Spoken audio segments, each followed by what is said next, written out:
നമസ്കാരം. തൃശൂർ വടക്കാഞ്ചേരിയിൽ സ്കൂൾ വിദ്യാർത്ഥികളോട് സ്വകാര്യ ബസ് കണ്ടക്ടർ കാണിച്ച അതിക്രമവും അതിനെ തുടർന്നുണ്ടായ നാടകീയ സംഭവങ്ങളും സോഷ്യൽ മീഡിയയിൽ വലിയ ചർച്ചാ വിഷയമായിരുന്നു. ബസ്സിൽ കയറ്റണമെന്നും വീട്ടിൽ പോകേണ്ടത് ആണ് എന്നും പറഞ്ഞ് 10ാം ക്ലാസ്സുകാരനായ വിദ്യാർത്ഥി കണ്ടക്ടർ മുന്നിൽ കൈകൂപ്പി അപേക്ഷിച്ചിട്ടും ഒരൽപ്പം പോലും ദയയില്ലാതെ പെരുമാറിയ സ്വകാര്യ ബസ് കണ്ടക്ടർക്ക് ഇപ്പോൾ മോട്ടോർ വാഹന വകുപ്പിൽ നിന്നും പോലീസിൽ നിന്നും ശക്തമായ തിരിച്ചടി ലഭിച്ചിരിക്കുന്നു.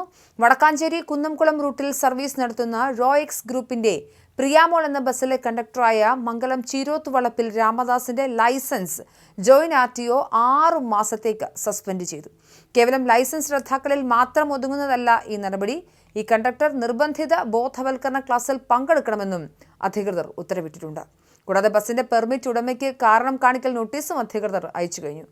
കഴിഞ്ഞ ചൊവ്വാഴ്ച വൈകിട്ടായിരുന്നു സാമൂഹിക മനസാക്ഷിയെ തൊട്ടുണർത്തിയ ഈ സംഭവം അരങ്ങേറിയത്.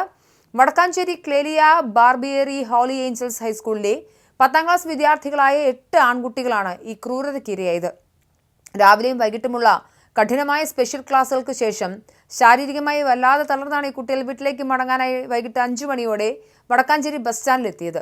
5:05 പുറപ്പെടേണ്ട ബസ്സിലേക്ക് കയറാൻ ശ്രമിച്ച കുട്ടികളെ കണ്ടക്ടർ രാമദാസ് അകാരണമായി ശകാരിക്കുകയും മാറ്റി നിർത്തുകയുമായിരുന്നു. ബസ് പുറപ്പെടുന്ന സമയത്ത് കയറിയാൽ മതി എന്നായിരുന്നു ഇയാളുടെ ആദ്യത്തെ നിർദ്ദേശം. കണ്ടക്ടറുടെ വാക്കുകേട്ട് ബസ്സിന് പുറത്ത് വരിയായി കാത്തുനിന്ന കുട്ടികളോട് ഒടുവിൽ ബസ് എടുക്കാറായപ്പോൾ അതീവ ക്രൂരമായ സമീപനമാണ് ജീവനക്കാരൻ സ്വീകരിച്ചത്.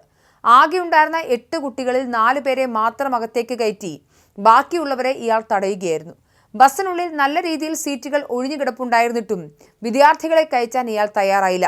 വിദ്യാർത്ഥി കൺസെഷൻ അഥവാ സ്റ്റുഡൻസ് ടിക്കറ്റ് ആയതുകൊണ്ട് മാത്രമാണ് ബസ് ജീവനക്കാർ തങ്ങളോട് ഇത്തരത്തിൽ വിവേചനം കാണിച്ചതെന്ന് കുട്ടികൾ പറയുന്നു. ഒടുവിൽ വല്ലാതെ വിഷമിച്ച ഈ വിദ്യാർത്ഥി കണ്ടക്ടർ മുന്നിൽ കൈകൂപ്പി അപേക്ഷിച്ച് നോക്കിയെങ്കിലും ഇയാളുടെ മനസ്സ് അലിഞ്ഞില്ല. ഈ സന്ദർഭത്തിൽ അവിടെ ഉണ്ടായിരുന്ന കുമരനെല്ലൂർ സ്വദേശിയായ TK സനീഷ് എന്ന രക്ഷിതാവ് ഈ ദൃശ്യങ്ങൾ മൊബൈൽ ഫോണിൽ പകർത്തുകയും സോഷ്യൽ മീഡിയ വഴി പുറത്തുവിടുകയും ചെയ്തതോടെയാണ് സംഭവം വലിയ വിവാദമായത്. രാഷ്ട്രീയ സാമൂഹിക രംഗത്തെ പ്രമുഖരും DYFI സംസ്ഥാന പ്രസിഡന്റ് അടക്കമുള്ളവരും വിഷയത്തിൽ ശക്തമായ പ്രതിഷേധവുമായി രംഗത്തെത്തി. ഇതോടെ വടക്കാഞ്ചേരി പോലീസ് സ്കൂൾ അധികൃതരുമായി ബന്ധപ്പെടുകയും കേസ് രജിസ്റ്റർ ചെയ്യാൻ തയ്യാറാണെന്ന് അറിയിക്കുകയും ചെയ്തു. ബസ് ഉടമയെ സ്റ്റേഷനിലേക്ക് വിളിപ്പിച്ച് പോലീസ് കർശനമായ താക്കീത് നൽകുകയും ചെയ്തിട്ടുണ്ട്. എന്നാൽ ഈ സംഭവങ്ങളെല്ലാം അതിശയിപ്പിക്കുന്ന പ്രതികരണമാണ് കൈകൂപ്പി എന്ന 10ാം ക്ലാസ്സുകാരൻ സയാന്റെ ഭാഗത്തുനിന്നും ഉണ്ടായത്. ഇത്രയും വലിയ ദുരനുഭവം നേരിട്ടിട്ടും ബസ് ജീവനക്കാരോട് തനിക്കോ സുഹൃത്തുക്കൾക്കോ യാതൊരുവിധ പ്രതികാര ബുദ്ധിയും ഇല്ലെന്ന് തന്നെയാണ് സയാൻ മാധ്യമങ്ങളോട് പറഞ്ഞത്. തങ്ങളെ കൃത്യമായി ബസ്സിൽ കയറ്റി കൊണ്ടുപോയാൽ മാത്രം മതിയെന്നും ആരുടെയും കുടുംബത്തിന്റെ ഉപജീവന മാർഗം മുടക്കാൻ തങ്ങൾ ആഗ്രഹിക്കുന്നില്ലെന്നും ഈ കൊച്ചു മിടുക്കന്മാർ വ്യക്തമാക്കുന്നു. തങ്ങളുടെ പേരിൽ ആരുടെയും ജോലി നഷ്ടപ്പെട്ടിരുന്ന കുട്ടികളുടെ ആഗ്രഹവും അവരുടെ ഉയർന്ന ചിന്താഗതിയുമാണ് ഇപ്പോൾ ജനങ്ങളുടെ കയ്യടി നേടുന്നതെങ്കിലും നിയമം കയ്യിലെടുക്കുന്ന ഇത്തരം ജീവനക്കാർക്കെതിരെ കർശന നടപടി വേണമെന്ന നിലപാടിൽ തന്നെയാണ് പൊതുജനം.